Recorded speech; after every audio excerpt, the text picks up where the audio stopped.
va dire un seul mot. Et la chose va s'accomplir dans ta vie. Tu appelles à l'essence de ce que Jésus est là.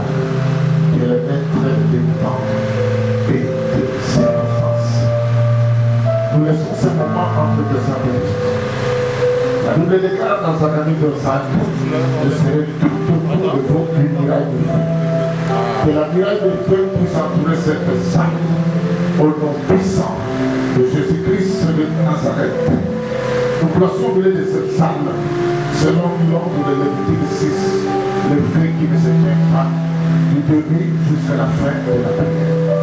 Que Dieu bénisse la prière d'aujourd'hui. Amen. Que Dieu bénisse la fin de cette semaine. Amen. Que Dieu nous assiste du début jusqu'à la fin. Amen. Au nom bien-aimés dans le Seigneur.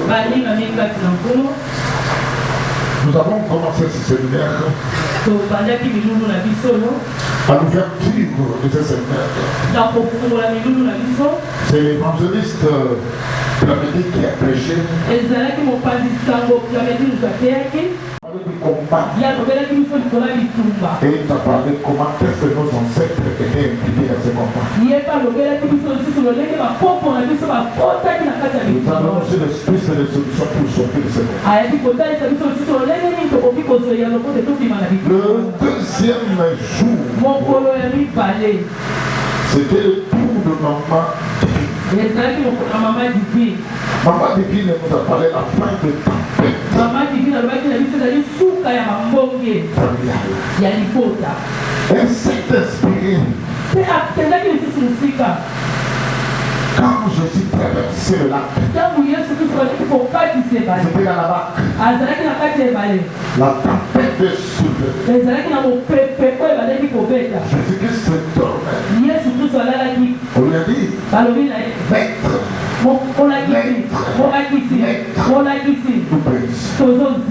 Jésus-Christ est venu. Il a menacé la tempête. Il a dit à la tempête, tais-toi. Je peux vous dire que pour moi c'est cette main. Nous allons mettre feu à toutes les tempêtes dans nos vies. C'est une comme tempête, nous allons dire tais-toi.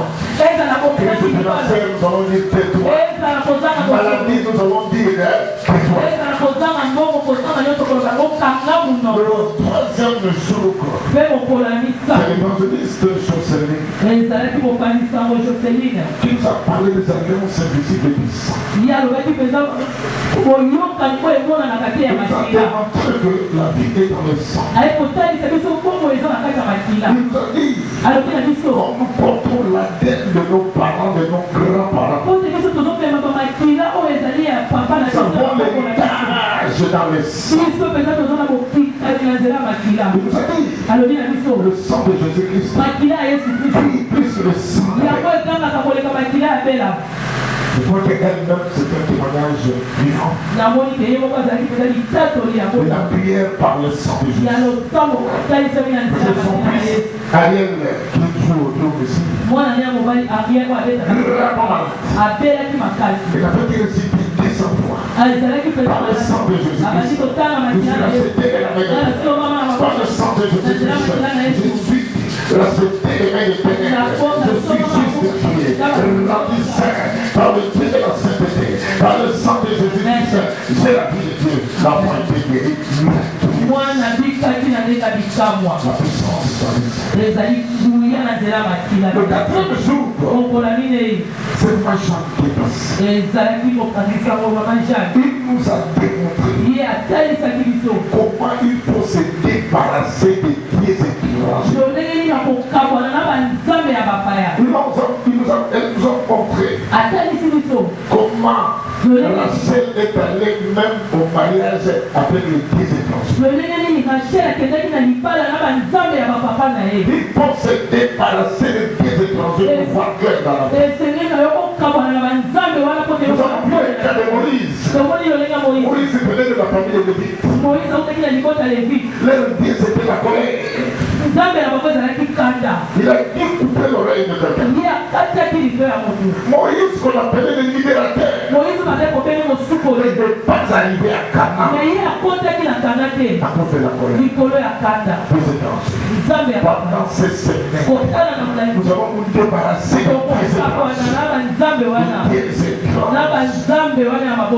le 5e jour. C'était le jour de maman chantait au feu de Kéton, la petite appelée maman générale.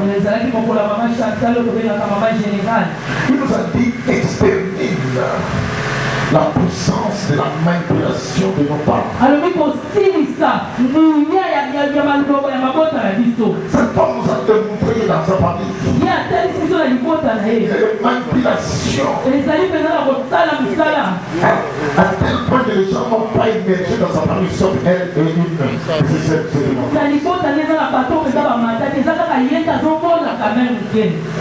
cette femme.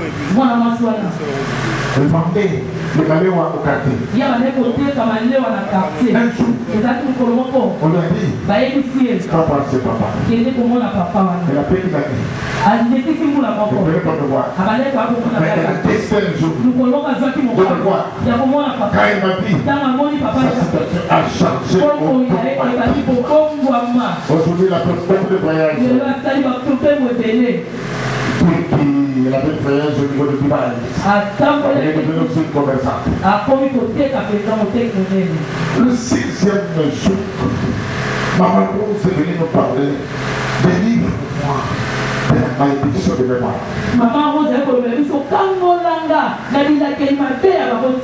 Amen. Maman Rose nous a dit, dans leur famille, son papa n'avait pas de véhicule, son grand-parent n'avait pas de véhicule. Maman Rose a levé le biseau. Papa n'a pas de mutukate. Papa n'a pas de mutukate. Son mari a pas l'argent pour acheter le véhicule. C'est pas vrai. Son fils il a dit qu'il se trouve en Afrique du Sud. Il a acheté un Jeep 4x4, le RAP 4 je crois. Mais c'est de qu'il était stationné à la maison, c'est de donc ils étaient capables de conduire ces véhicules. Jusqu'à quel point c'est sa fille Bénédicte qui a commencé à conduire ces véhicules. La dépression de nos parents. Maman Rose, femme de cadre de la TGDA. Son mari était réservé de la ville de Kinshasa. Le sac dormait dans sa maison. À cet instant-là, elle se fait comme transmettre, donner à son mari des cartons de lait. Donc, disons 2,5 litres de lait. 2500 grammes de lait. Lever les cartons. Voilà comment c'est la malédiction pour amener quelqu'un. Cette femme habitait Kinshasa. Elle a quitté Kinshasa. Elle a traversé le Congo. Mandina. Moroko. Wenge. Pour arriver jusqu'à la frontière entre les deux maquettes. À la recherche des Kobel. Le sachet de Kobel. Alors que dans sa maison, il avait le poids de nez. Voilà comment la malédiction peut amener quelqu'un. Elle a quitté 19h, elle arrive là, maintenant elle arrive au niveau à 23h. Mais qu'est-ce que je fais ici? L'esprit vagabond qui était conduit par la malédiction m'a amené assez. Amen. La 7e journée, c'était maman Odia qui est venue nous parler de comment combattre les Goliaths. Il a parlé de David qui était la forêt, qui était considéré un non partant. Et il est venu avec les 4 pieds d'une manière surnaturelle. Il a pu faire Goliath. 8e journée. L'évangéliste Plamedi est venu encore. Détruire pour construire. Détruire pour rebâtir. Bref, nous amener pour le rebâtissement de la fondation des hôtels qui ont été détruits dans prépare nos parents. Neuvième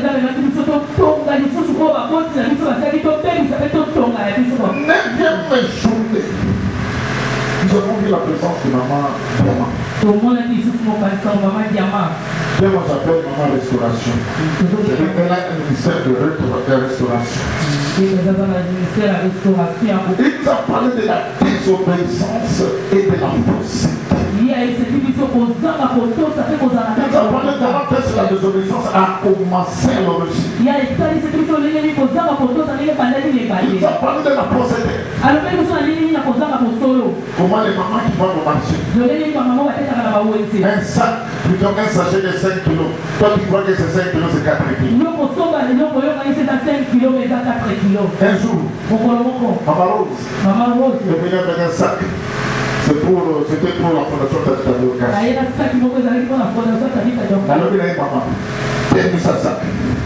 Ça veut dire la personne sur le thème sur le thème arabe. Amen. Voilà sur le thème de cette vie. Nous cherchons. Amen. Amen. Nous cherchons. Balongola déjà. Balongola. Bon, toi qui fais ces histoires, c'est la honte malédiction. Dixième jour, le pasteur qui est venu du voyage, il est venu nous parler des dettes ancestrales. Il a parlé des Proverbes 27. Celui qui emprunte devient l'esclave du prêteur. L'esclave du prêteur. Nous avons des dettes. Nos parents, nos grands-parents ont eu des dettes. Ils ont acheté des terres, ils ont acheté des rivières, ils ont acheté des forêts à crédit. Ils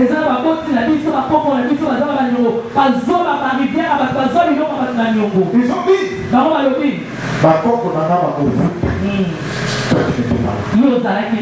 il commence à payer. Il commence à payer. Il commence à payer. Amen. Amen. 11e jour. Le pasteur est revenu encore. Il nous a parlé de l'héritage maléfique. Le problème des codes. Consciemment ou inconsciemment. On te donne les codes de la famille. L'objectif des codes, c'est de servir la famille. Tout problème c'est toi. Mais la finalité c'est la mort. Il va mourir, on va donner une autre personne leur code. Pour faire par son code, tu dois maintenant investir dans l'œuvre de Dieu. Aujourd'hui, bon, on a eu. Aujourd'hui, ça ne peut pas ensemble. Aujourd'hui, ça va dire. Oh, et le monde de l'église, nous tout gâté. Peut-être, oui, les autres la terre, ok, on se commune, on a code, il y a une salle à terre, sinon, tu vas me donner la belle école. Héritage maléfique. Le problème est que tu c'est partout. Amen. Je vais toujours dire, si tu es bien, tu es la bonne chance parce que moi je vis beaucoup chez les mamans sur l'Alliance parce que mon père était commerçant. Je connais très bien l'Alliance. Je connais très bien Mamala. Chez nous, j'ai été une ou deux fois. Quand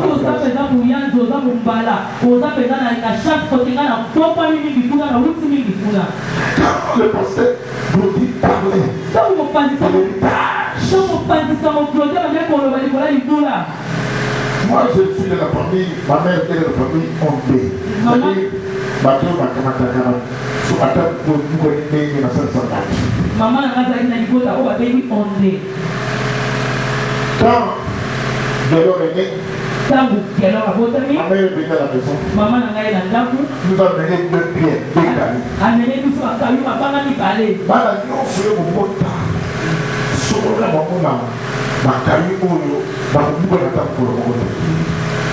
Amen. Amen. Quand on dit que nous allons faire la carrière au sein des parents, nous allons faire la carrière. Moi, je suis vous savez, on ne va pas parler. La carrière, nous sommes à Pogabo, les tous à Pogabo. pour aller l'héritage à la voix. Le nom, sauter de la semaine voilà, et comme un putain de moment. Petite sœur, la mission, à son appartement, soit à l'occasion, celle qui a voulu, son comme un peu, une dame, ma calée, moi, son appartement, ce qu'elle a mis ça, des académies. Héritage. Amen. Amen. Donc, pendant ces journées, vous avez dit, je vous ai fait le résumé de ce que les évangélistes ont péché. Je vous demande d'applaudir très très fort pour ces évangélistes. Ils étaient à la hauteur. Chacun a donné son savoir-faire.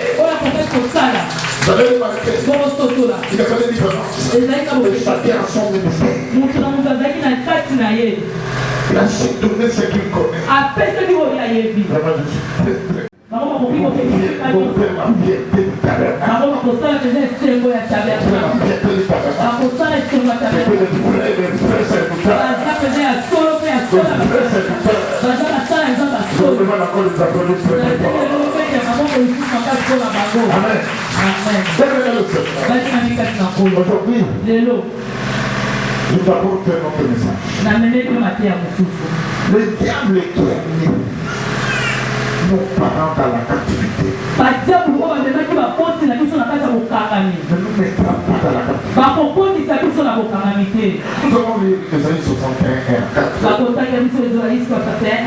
Et puis encore Ésaïe 49, 25 à 26. D'abord Ésaïe 61 et 4, comment dire mon temps. Et puis Ésaïe 49, 25 à 26. Amen. L'Esprit du Seigneur, l'Éternel, est sur moi, car l'Éternel m'a oint pour porter de bonnes nouvelles. Aux malheureux, il m'a envoyé pour guérir ceux qui ont le cœur brisé, pour proclamer aux captifs la liberté et aux prisonniers la délivrance, pour publier une année de grâce de l'Éternel.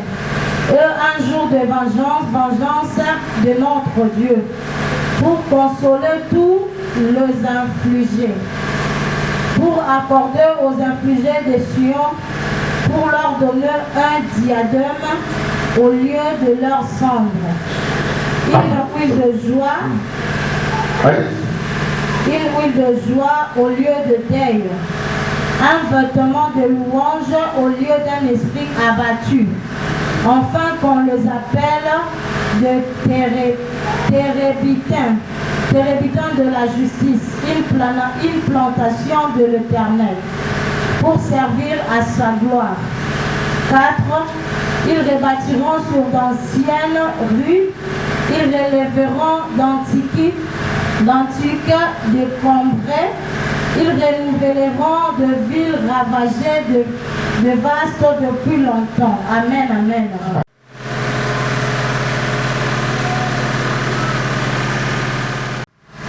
La capture du puissant lui sera enlevée, et le butin du tyran lui échappera. Je combattrai tes ennemis, et je sauverai tes fils. 26. Je ferai manger à tes oppresseurs leur propre chair. Ils se livreront de leur sang comme du mou. Et toute chair saura que je suis l'Éternel, ton sauveur, ton rédempteur, le puissant de Jacob.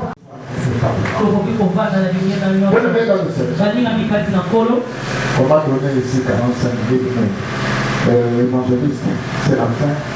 Il faut la bénédiction au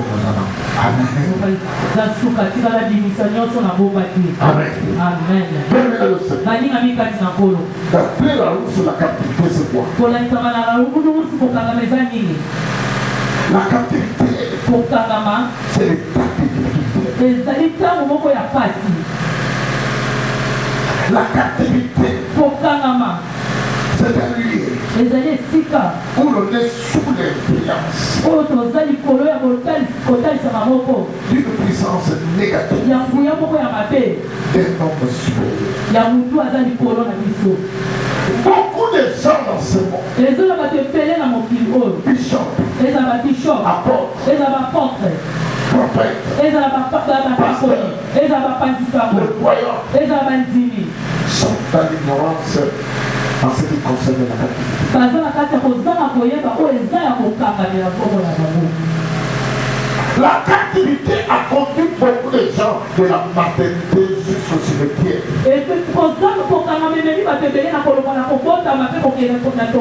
Beaucoup de gens sont morts à l'état de captivité. Quand nous lisons Ésaïe 61, 4 et 6, Jésus-Christ de Nazareth est venu pour libérer les captifs. Aujourd'hui, peu importe la captivité dont tes parents t'ont engagé, tu dois quitter cette captivité ce matin. On va mettre vers cette captivité. Amen. Quand j'ai eu la vision du tabernacle divin,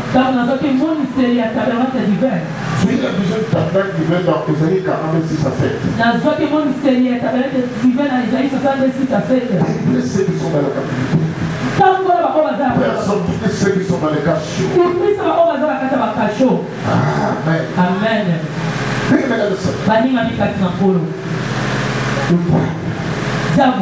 Qui a combattu nos parents nous a mis dans la captivité. Comment il nous a mis dans la captivité? Il a utilisé le Zameson. Première partie. La délivrance de la leur. Leur, ça s'écrit comme ça. L, E, I, D, Z, et puis E. La délivrance des leurs. Amen. Amen. Maman, non, mais tu peux amener la fiche là que je suis là-bas. Au point. Ok. La délivrance de l'air. L'air, c'est L, E, I, D, Z, et D. Amen. Amen. Je vais vous expliquer très bien.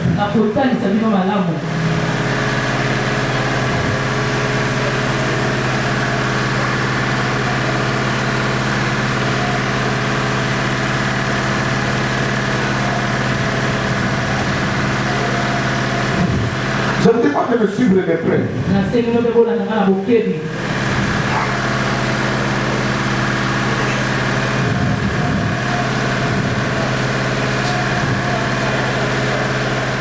C'était au péché à Kedaboloba, na Sam. Amen. Amen. Péché à ça, c'est bien. Parce que les pauvres gambis. Sikoyo, ndogo sawa. Il y a un ndogo a dit vers des terres. Vers des terres. On se met en mot bambou, on se met en mot vers des terres. C'est comme Miss. À son là, il y a un vers des terres. Et c'est la zone comme Miss. Miss, il est la monnaie vers des terres. Il y a un bambou. Voilà. Il y a une idée de nous annoncer. Ndogo sawa, il y a une idée. Balabon bisa saat ini akan sebab itulah dia boleh dia ini lupa apa orang suka ini lupa masuklah dagang de terwana yang memberikan ibadah habis de terwana ezali apa ezali l'air wana donc L-E-I-2-L yamtukano papa biso amen Amen. sikoyo ekangi bamodele il y a oui ça part où le diable a gardé ma parole. Amen. Première l'air c'est l'air sexuel. Toute relation en dehors du mariage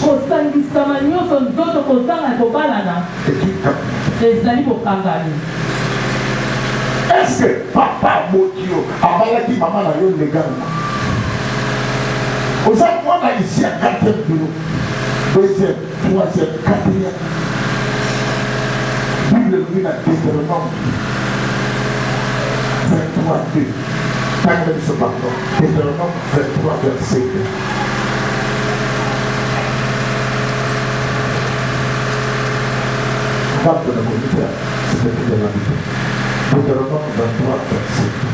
Illicite n'entrera point dans l'assemblée de l'Éternel. Même sa 10e génération n'entrera point dans l'assemblée de l'Éternel. Amen. N'entrera pas dans le royaume de Saint. N'entrera pas dans l'église de Saint. Même sa 10e génération. La question que moi je me pose, est-ce que ton père s'est marié légalement avec ta mère? Ton grand-père, est-ce qu'il s'est marié réellement avec ton père? Arrière-grand-parent, est-ce qu'il s'est marié légalement? Voilà le père. Nous sommes tous les bâtards. Nous devons simplement demander la miséricorde. Amen. Amen. Il y a beaucoup de gens qui sont entrés dans cette affaire sexuelle. Il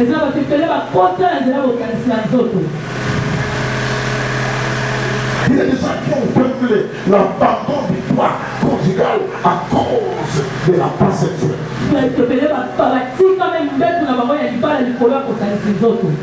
Amen. Amen. Ceux qui s'attachent à la prostituée deviennent se prostituer.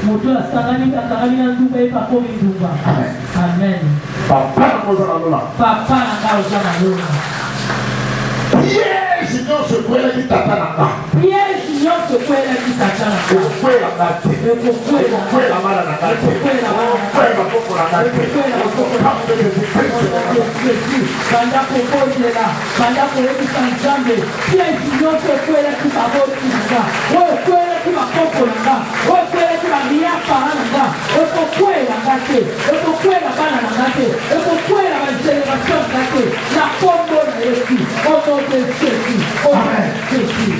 Deuxième leurre. Deuxième appât. L'heure alimentaire. Faites attention avec ce que tu manges.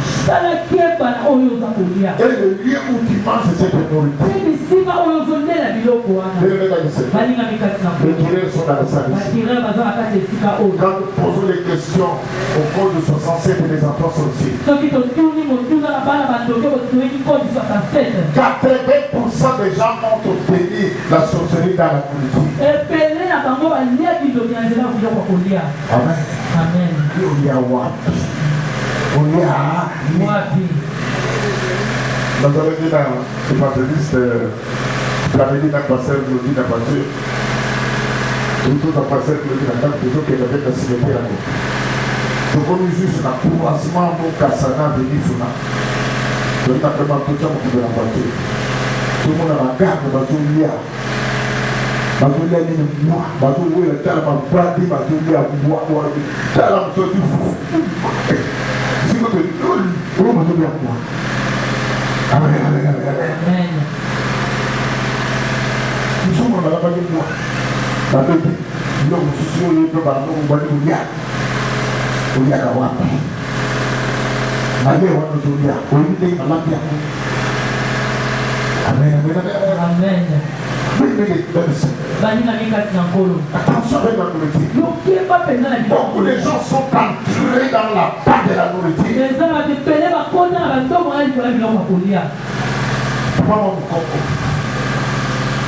avons présent et nous avons la lèvre. Nous avons juste la carriche derrière l'alliance. Maman a dit que papa m'a dit il y a des malades de la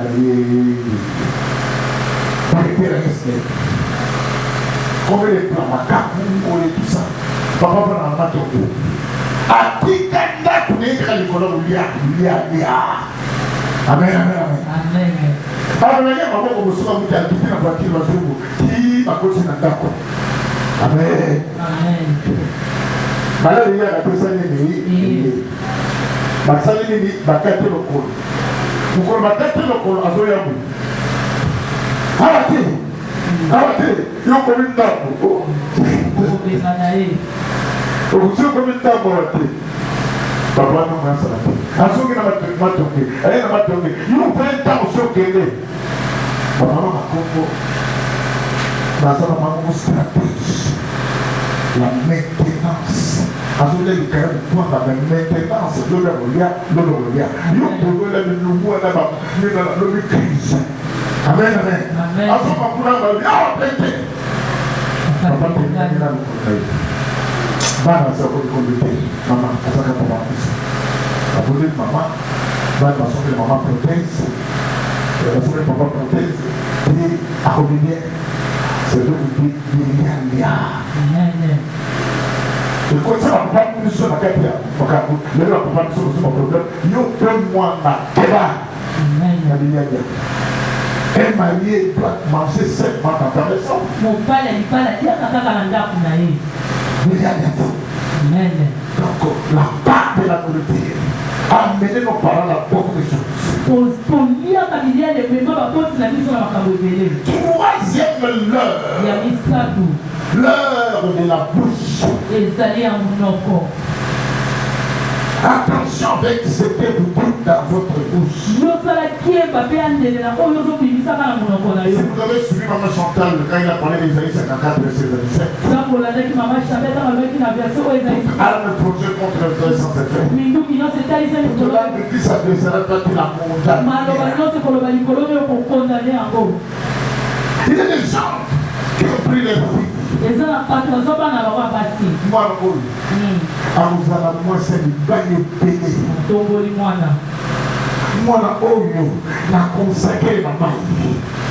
Comme si moi, c'est bien. Nous allons vivre. Papa, c'est la garde. Ceux qui ont fait la vie. Ceux qui ont fait la ah, oui, vous soyez. Papa, je suis votre souci. À cause de la cité, avec tout un parole, mon ami Nzambe, on va le dire Nzambe, a dit papa Awade. Papa n'a pas la vérité, n'a pas moi sur le Kukanate. Amen. Les paroles qui sortent de la bouche, c'est la part, c'est l'air.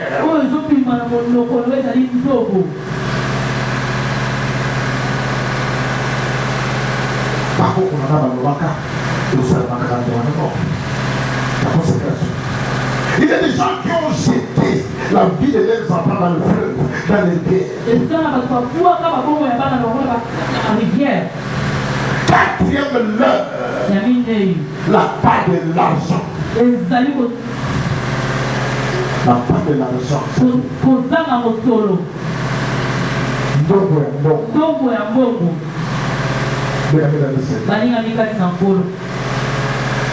Comme l'argent répond à tout. Même les musiciens du monde ont chanté l'argent. Moi j'ai assisté à la répétition de l'argent pour de l'automne chez les vieilles comme de tout.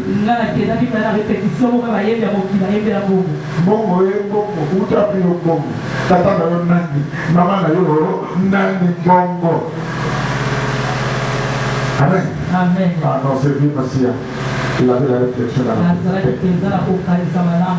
Encore, tu disais ce soir. Encore des manques d'argent. Beaucoup sont allés dans les lots. Beaucoup ont consulté les marabouts. Beaucoup ont consulté les péticheurs. Pour avoir l'argent. Beaucoup ont tué les gens. Les assassins. Pour avoir l'argent. Bien, mesdames et sœurs. Je ne sais pas si vous savez, quand vous arrivez au niveau de Kokosamou, c'était une petite forêt à cette époque-là. Après, quand on a construit la poste, il y a des maisons qu'on a construites quelque part là. Il y avait une bâtisse qu'on appelait Tchomi. Il Il ne faisait que ravir les bijoux des femmes. Un jour, une femme était enceinte. Maman Mungala a traversé sur la canille, a mené dans sa banane. Le moment bijou, on peut sauter aujourd'hui. On peut sauter bijou dans la catégorie sur la vie. Rien. Allez, à ce baronette. Moi, je suis un coup dans moi. Moi, je suis un coup dans le mais yo banana yo bakoko na yo bakokolo na yo bambotaka ta nkolo moko te. Amen. Amen. Moi, je suis un directeur à finance. Moi, je ne pas dire directeur à finance. Après, il faut c'est la chose de lui-même à DGA. C'est-à-dire DGA, tu es à finance. Il est présent comme DGA, tu es à finance. Donc, une entreprise de pétrole qu'on appelait finance dans les temps. Ouais. Elle est le premier gage. Un gène sur les gènes, tout ça. Donc, Binza, on va dans Binza. Il paye. Il s'appelle tout. Mais pas d'enfant. Cette femme est venue au ministère du combat. Elle a commencé à prier. Un jour, Jérémie 33:3. Je peux montrer les choses cachées. Allah m'a montré le film.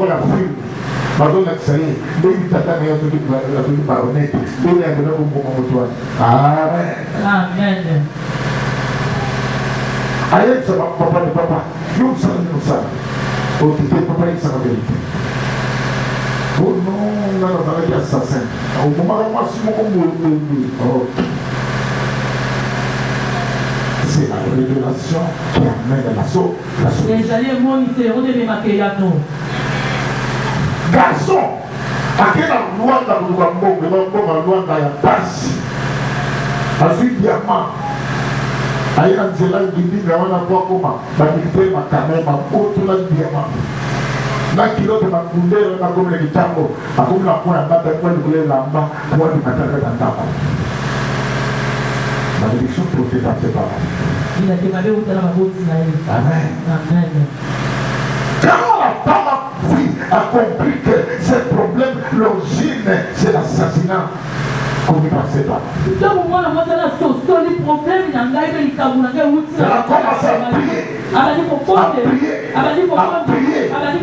Aujourd'hui, je l'ai vu dernièrement au niveau de la vérité. Elle a 50 ans.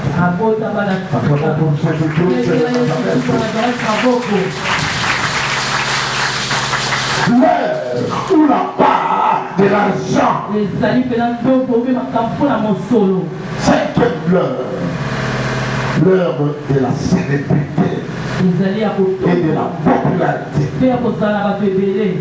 Amen, amen. Amen. Bien, dans le Seigneur.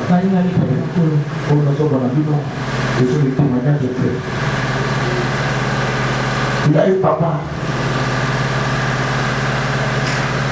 qui était hospitalisé au niveau de Saint-Joseph. Vous allez prier. Le roi a Samuel, papa oui, a été comme ça pour la ouate, pour la grand marché. C'est-à-dire que ce que teka, nous le teka. On dit la même chose, pardon, quand on a un peu de ça, la ligne, teka. Maintenant, ce n'est pas là. Maintenant, ce n'est pas là. Nous sommes comme ça. Là, quand on est hôpital, maman, moi, je suis à mon dieu, à mon dieu, à Pimiki, où c'est. On a la cérémonie des gens de la Yoga, sur la désertion. Conséquence, bala.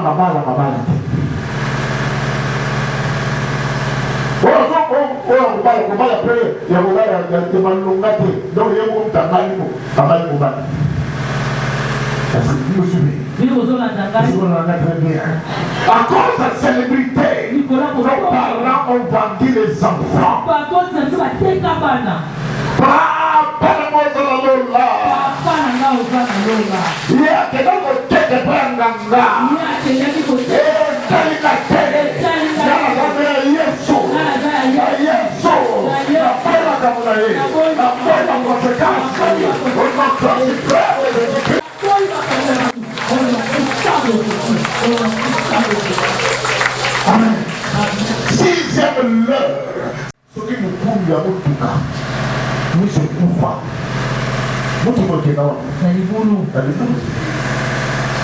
Amen. Amen.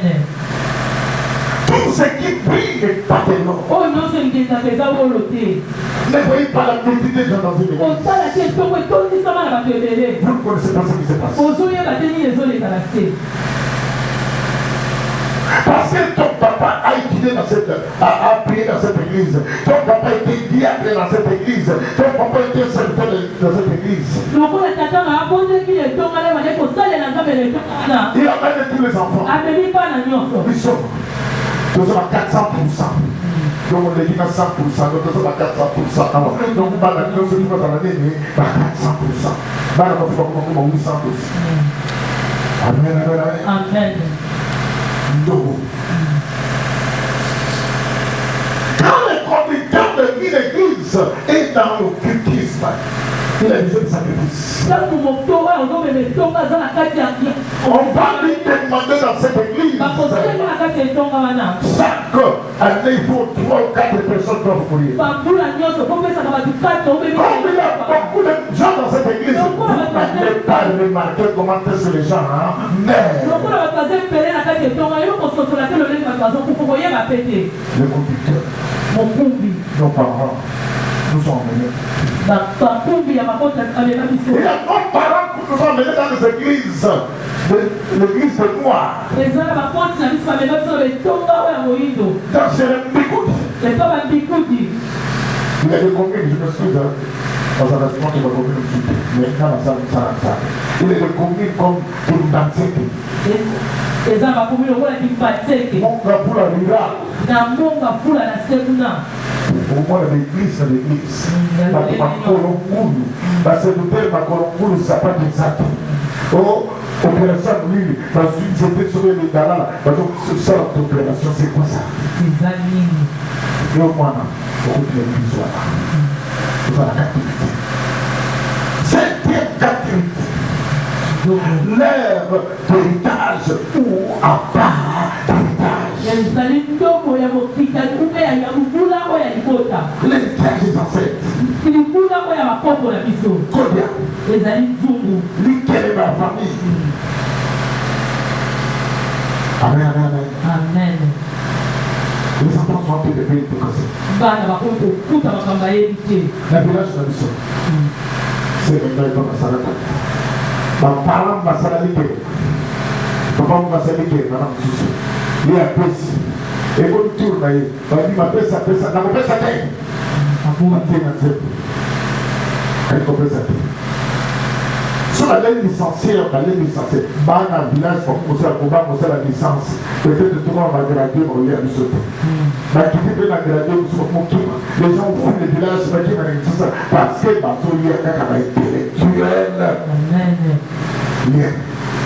L'air de l'héritage.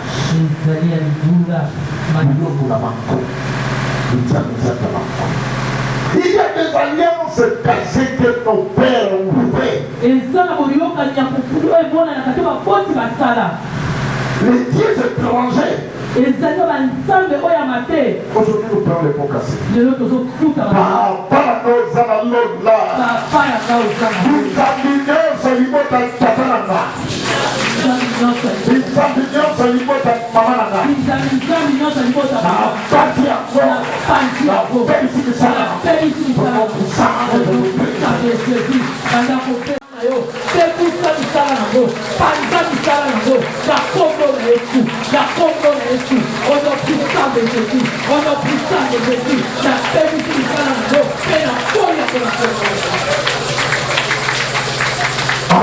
Amen. Oui, Dieu a pas.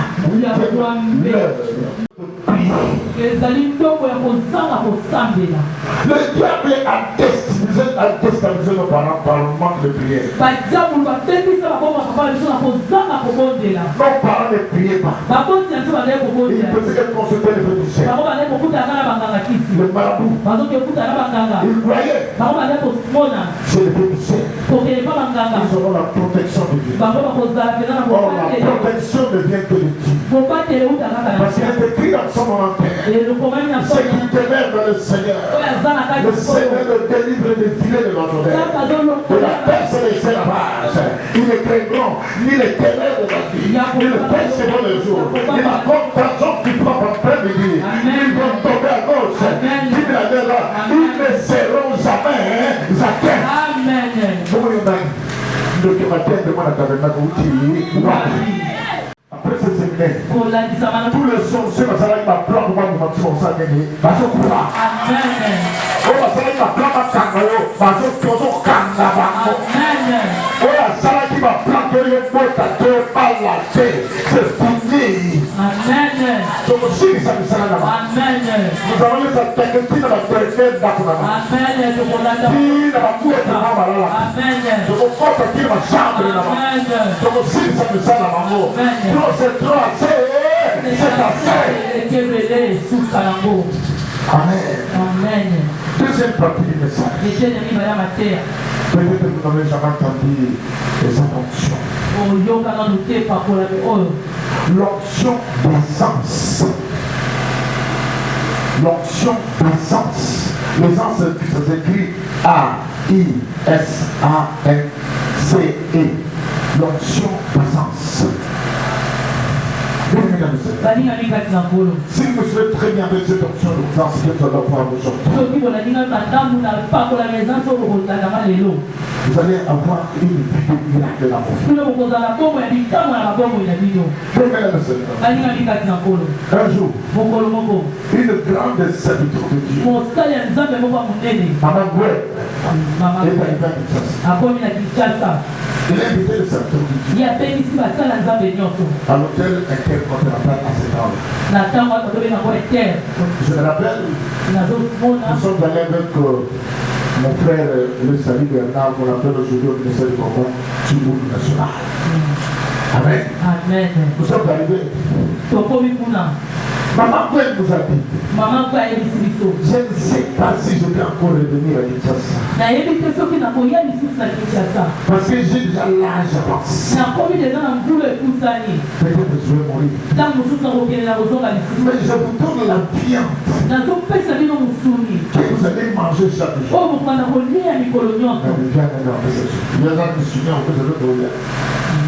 Il a ouvert sa Bible. Il a commencé à lire.